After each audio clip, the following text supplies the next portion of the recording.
I knew it. I called this shit. I'm starting a petition for every author to do this with every book. Okay. I did not like the main character at all. She's the shy, awkward, quirky girl who likes to read books, and I literally knew it. I literally knew it. I literally knew it. I literally knew it. What did I tell you? Hey everyone, welcome back to my channel. How are you? I hope you're doing well. Welcome back to another video. Today is a very exciting video. We are going to be reading my highest and lowest rated books on my TBR. I have almost every book on my shelf in my Goodreads like want to read list. It's not every book on my shelf, and some of the books in it aren't even on my shelf. If I don't have the book or it's like a different book in a series, I can't really, read it. I feel like we should find our lowest rated book first. Personally, I've always wanted the bad news before the good news. Okay, the lowest rated book on my TBR is Heartstrings and Other Breakable Things, and it is rated 3.34 stars. This book I actually bought who even knows how long ago. I've just had it. It's just one of those books, but I've never read it. And it is right here. It's 371 pages, so just an average little book. Mansfield, Massachusetts is the last place 17-year-old Eddie Price wants to spend her final summer before college. It's the home of wealthy suburbanities and prima donnas like Eddie's cousins who are determined to distract her from her mother's death with cute boys and Cinderella-style makeovers. Eddie has her own plans, and they don't include a Prince Charming. But as Eddie dives into schoolwork and applying for college scholarships, she finds herself drawn to two Mansfield boys who start vying for her attention. First, there's Sebastian, Eddie's childhood friend and first love. He's sweet, smart, and already has a girlfriend. Then there's Henry, the local bad boy and all-around player. He's totally off limits, even if his kisses are chemically addictive. Both boys are trouble. Eddie can't help but get caught in between them. Someone's heart is going to break. Now she just has to make sure it isn't hers. Okay, sounds like a little love triangle, which is one of my least favorite tropes. I don't like when real people are put on book covers. I just really am not a fan. Okay, so this is our lowest rated book. Our highest rated book is Long Way Down, which is the fourth book in the Calloway Sisters series. It's a 4.5 stars, and I cannot read it because I haven't read all of the books in the Calloway Sisters series yet, so I can't read that. So we're gonna have to go to the next one, which is Six of Crows, which is a 4.49 rating. And I'm actually really excited about this because I've been wanting to read Six of Crows, so this is a perfect excuse. So here we have it. I have the exclusive collector's edition, whatever it's called. My sister got me them for my birthday. I was about to say my birthday. For Christmas. And I'm sure you've probably heard about Six of Crows, but if you haven't, it's the duology that comes after the Shadow and Bone trilogy. And I have not finished the Shadow and Bone trilogy. I honestly didn't really enjoy the second book. I have only read half of it and I have had no desire to pick it back up. I am simply just gonna start reading Six of Crows because I've heard way better things about the Six of Crows duology and I think it's finally time. So we have our two books here, and I think we're gonna start with the lowest rated book first. Heartstrings and Other Breakable Things. Let's get into it.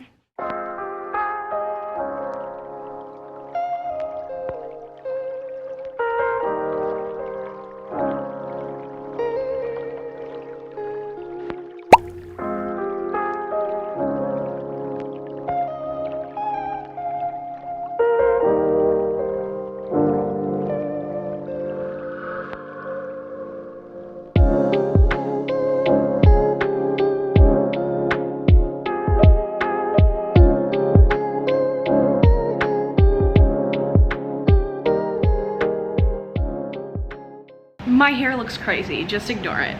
It is the next morning and I've been reading. I am almost halfway through the book. I'm on page 176. I thought I would just kind of like not like it because I feel like it's super cheesy. I don't know. Sometimes romances that are super cheesy, like PG-13 romances, I don't like as much. There is some exceptions, like Better Than the Movies, and I actually do like this. It's not like an amazing book, obviously, and it's also super cheesy. She's the shy, awkward, quirky girl who likes to read books, and one of the boys she likes is, you know, exactly like her, likes to read, is smart, but he has a girlfriend, and the other boy is like the bad boy, and he like really likes her, and so he's giving her all of his attention. So you know, it's just kind of like the basic romance that you would get on like a Netflix original. It is cute. I don't hate it. It's not like I'm reading it and I just like am bored. I think it's pretty cute. I'm only halfway through, so I have no idea where it's gonna go, how it's gonna end, but it's just one of those little high school romances, you know?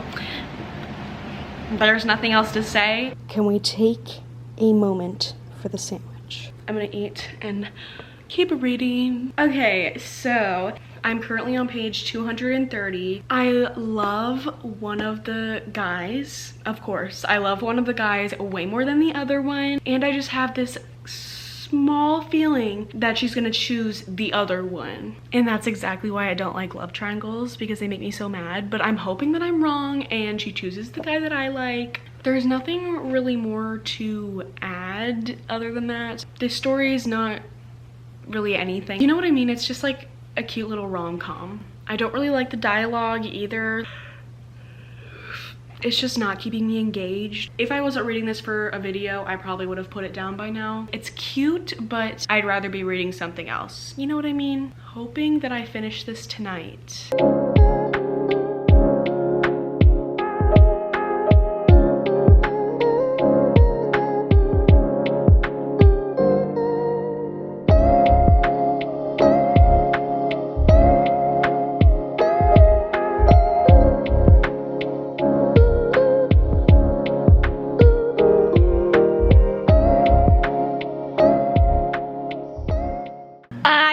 I literally knew it.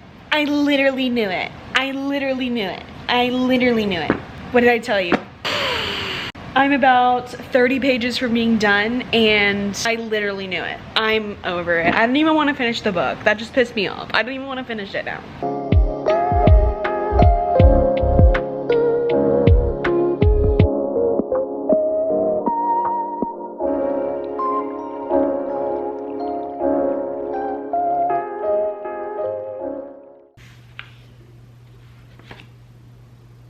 Okay, so I just finished Heartstrings and Other Breakable Things, and it was cute, but it didn't end how I wanted it to, and I knew that was gonna happen. It ended slightly differently than I thought, because I thought it was gonna end with her ending up with the guy that I didn't want her to end up with, but it was more of like a, your friends will always be there for you, your girl, I don't know, like bros before hoes, but girls don't have that kind of saying, so you get what I'm saying. Still wasn't my favorite book. Once again, like I said earlier, I wouldn't have kept reading if it weren't for me filming a video. So I'm gonna give this a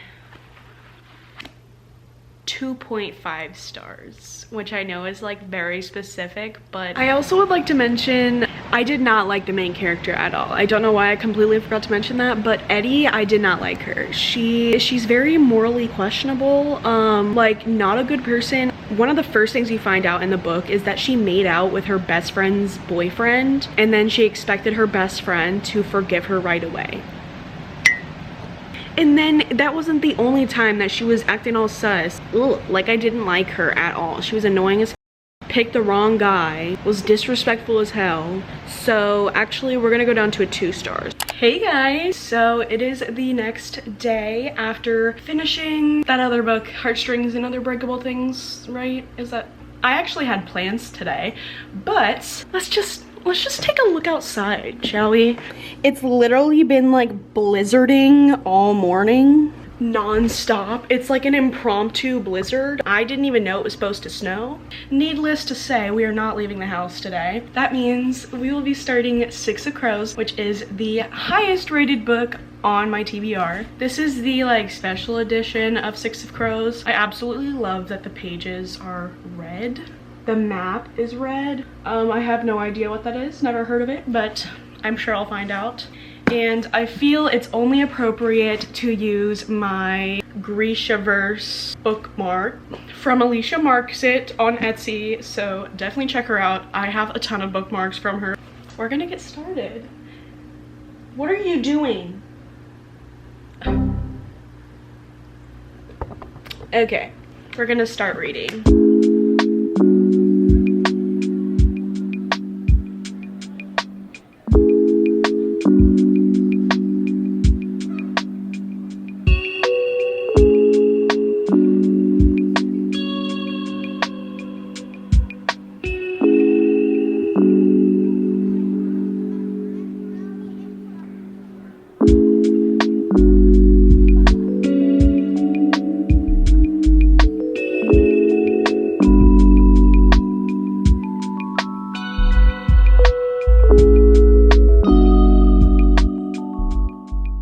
So I thought I would update you on Six of Crows. I've gotten a good chunk of the way through. I'm currently on page 208, so I'm like almost halfway. I feel like I say that with every book that I read. I'm almost halfway. My thoughts right now, the first 150 pages was pretty boring, but you also can't expect too much when you're reading the first book in a fantasy series because there's a lot of world building. Even though this is technically like the series that comes off of Shadow and Bone, it's not in the same place and it's in a different time period. It's like way after Shadow and Bone took place. While it's in the same realm, they still had to do world building because it's not at all the same. Now it's starting to pick up. I can tell that it's gonna get, I feel like it's just gonna start getting really good. I also was very confused at the beginning because I feel like a lot of people's names are just thrown at you, and it kind of got confusing because the first chapter is the perspective of Juiced, who isn't even a character in the series. It was just confusing because I just feel like they bring so many names in at once. It's hard to remember. I showed you guys the little pictures in the back that they put in the special edition,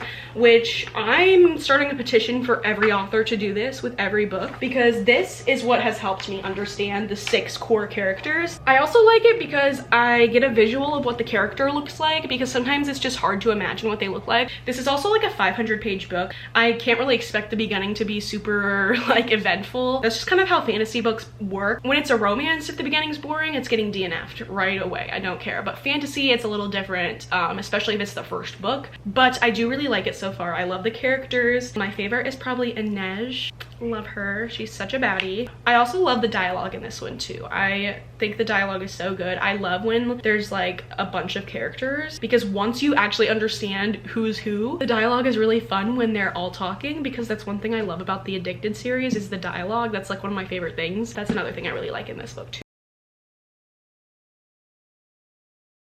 I'm currently in the middle of reading the 4th part, I think, and it is getting so good. It's already been so good, but I'm on page 322, and it is literally so good. I love it. I'm like so excited to see how it ends. But I don't really know how it's gonna end, and I love when there's books like that because I feel like a lot of the time I predict a book's ending.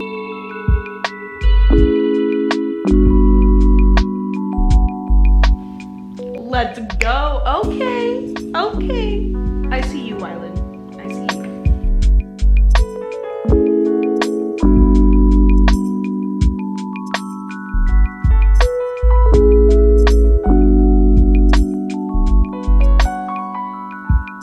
Period.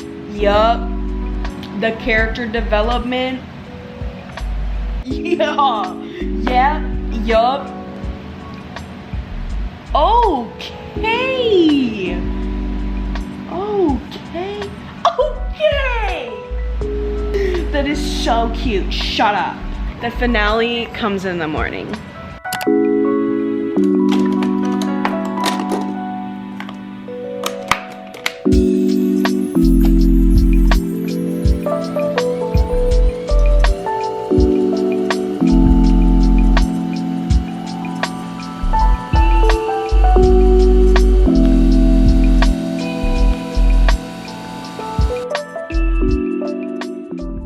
Good morning, everybody. I have my coffee. We are about to finish Six of Crows, and I am so ecstatic. I literally am so excited to finish this book. I cannot remember the last time that I was this excited to finish a book or this excited to read a book at all, honestly. I've been in a reading slump this month. I just have a strong feeling Six of Crows is gonna get me out of that reading slump. It's been a while since I've been this enraptured in a book, and I'm loving this.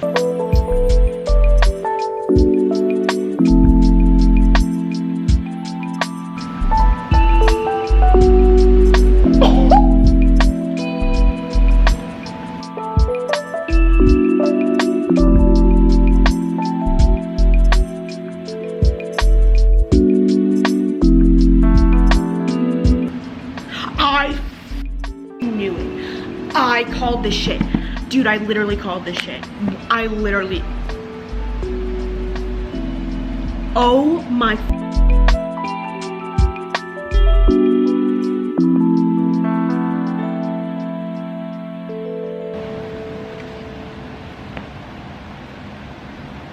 I need to read the second book. I need to read the second book right now. This was absolutely amazing. I'm not even like exaggerating. If you have not read Six of Crows, please go read it. And it's funny because a lot of the time when I read fantasy, I need the romance aspect, and there's really no romance in this book. There's like, you know, hints of flirtation between some of the people. There's no real romance going on at all. And usually fantasy falls flat for me if there's no romance, just because I like that part of the fantasy. I rated Six of Crows 5 stars. I think we could have expected this based off of everything I said, but I was really actually unsure of it for the first like 100, 200 pages. It was really slow. They were doing a lot of world building, introducing the characters, so you can't really expect too much, especially when it's a 500-page book. After like page 200, it's so action-packed because like the last 300 pages are the events of one single night, but from all 6 of their perspectives. So it's super action-packed and I really, really liked it. It was so good. I want to read Crooked Kingdom right now, literally. I definitely recommend this book. I can 100% see why this is the highest rated book on my TBR.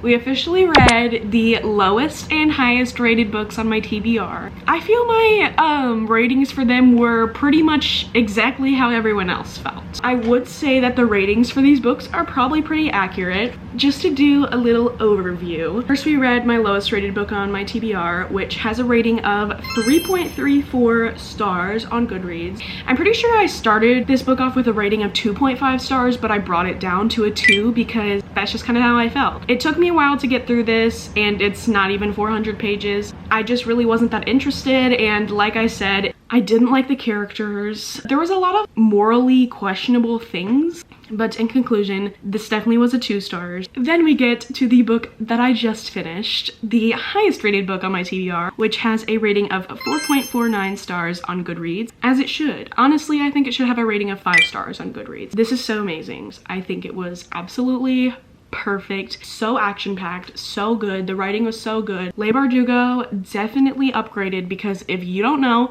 I did DNF Siege and Storm. After reading this, I may give it another chance because this was so good. Leigh Bardugo ate. She ate, honestly. I hope you guys enjoyed this video. If you did, make sure to hit the subscribe button because it helps me out. Definitely let me know any more book videos that you would like me to do on my channel, and I'll see you on my next one. Bye!